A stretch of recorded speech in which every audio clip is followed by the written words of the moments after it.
Well, we're the news, and that's what happens. And then they're very concerned with, you spreading misinformation or something. The ivermectin thing. Yeah. The new, now that the CDC, or the FDA rather, can't stop doctors from approving ivermectin for COVID. Yeah. There's this giant wave of COVID right now that's happening, supposedly.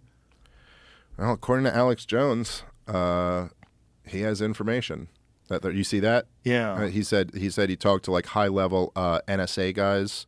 I'm sorry, TSA guys, who told him that like masks in airports are coming back and that there's going to be a big ramp up in COVID. And I was really hoping this would fall into the Alex Jones wasn't right category. I still am. But it was really weird that after he said that, for the next few days, everybody in the corporate press is talking about COVID again. Not only about that, this new strain. There's a mask mandate that got passed at one college. Right. And then Lionsgate passed, they instituted a mask mandate for all their employees. Yeah. Yeah. Which is wild. I have a hard time imagining that they would really try to ramp the COVID thing back up. Also, all of the science seems to indicate that this new strain is less deadly than even Omicron was. And so, like, what are we even talking about here? But they're trying to push another round of boosters. They're already, I saw there was a Pfizer spokesman on CNN the other day. This is why you really need to get this this latest booster. And they say, does this booster protect against the newest variant? And he said, it looks like it does. It looks like it does. Okay. It looks like it does. That's what you've got for us now? Not even this, like, it's so funny how far it's fallen. It's not just like, if you take this vaccine, you won't get it and you can't transmit it. Listen, It's 95% effective. It's totally safe and effective. It'll definitely, and that now it's just like, looks good. Shoot another one, man. Well, what are the effects of taking 8 mRNA vaccines in 2 years? I don't know. Looks good. Take it. That's where they're at. But there's enough people out there that are just headline readers that are going to listen to that haven't had these discussions, that don't know this information, that are just going to take it. Well, yes, but there are some things that are encouraging. To me, it's very encouraging how much noise RFK's been making, and that he's been, like, even within the Democratic primary, he was polling at like 20% in several polls amongst Democratic voters. Like, okay, that's something. And if you look at the rate of the vaccination rate, it was the initial double jab and the Johnson & Johnson, like when they initially rolled it out, they got up to, I think, somewhere in the neighborhood of like 75% of the adult population got it. And this was with a lot of coercion, not just like people just got it. It's like a lot of people had their jobs threatened if they didn't get it, and had pressure from family and stuff like that. And then if you look at the first booster, it was like half of that. And then the next round of boosters, it was like way lower than that. So most of the American people maybe did get the original double jab, but they have not been buying into this like booster regime of like, I have to keep getting more and more. They probably got COVID too. Mm-hmm. And they probably got it pretty bad.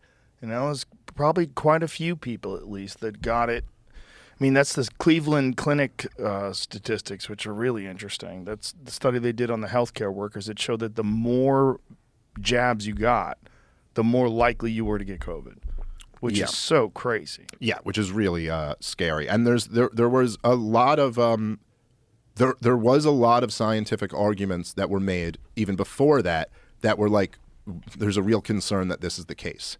Yeah. That in fact the vaccine is essentially tricking your natural response. Including Hotez said that. And that's one of the things he said while Trump was president.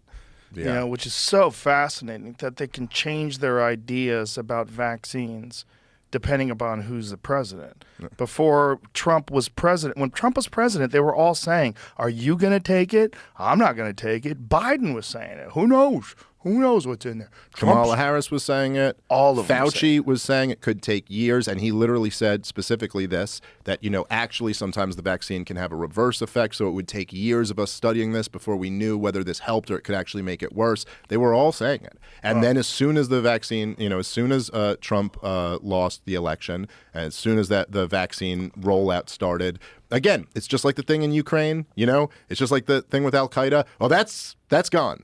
All Yeah. that stuff we were admitting 5 minutes ago, you're a crazy person if you say that now. Right. Because now there's the new agenda. Yeah. And this is how the propaganda goes from that. I will say, man, I think that if they're gonna do this, like if they're gonna bring back like mask mandates, if businesses are doing this, I think like the thing that happened with Budweiser or with Bud Light when they put that Dylan fella on the can, and they like we need that times 10. Like I completely support people's right to stop drinking Bud Light if they don't like what's on the can. You know, you don't have to have a cultural thing forced on you that you don't agree with. But like, there's got to be some type of response where like, if you're bringing back mask mandates, we're boycotting your business. Like, we're not fucking with people who are going to try to force this all down our throat again, because it's insane. And it's like at a certain point, it's got to stop. Like, dude, first off, the cloth masks don't even work. And all the studies indicate that. It doesn't even slow the spread or anything. And this is just insane. Like, if you're very sick and you're concerned about COVID, then all right, fine. You can like kind of isolate yourself, but let the rest of people like live a life and go back to all this insanity again. It's crazy because it's once people have accepted it and once it's a thing that happened, it can happen again. Mm-hmm. And it seems like they kind of want it to happen again. At least some people want it to happen again, regardless of what the information is about the effectiveness of masks, regardless of like the very low fatality rate for this new strain. Like, regardless of that, they want to go back to where we were. And they want to be able to say that they did the right thing, that they protected people. Yeah, it's so weird how into it a lot of people got with the COVID thing. Like, they got into being on lockdown. They also got into enforcing other people's, like, when you have a bunch, like one of the things in LA they were doing, they were turning people in for having parties. Remember that?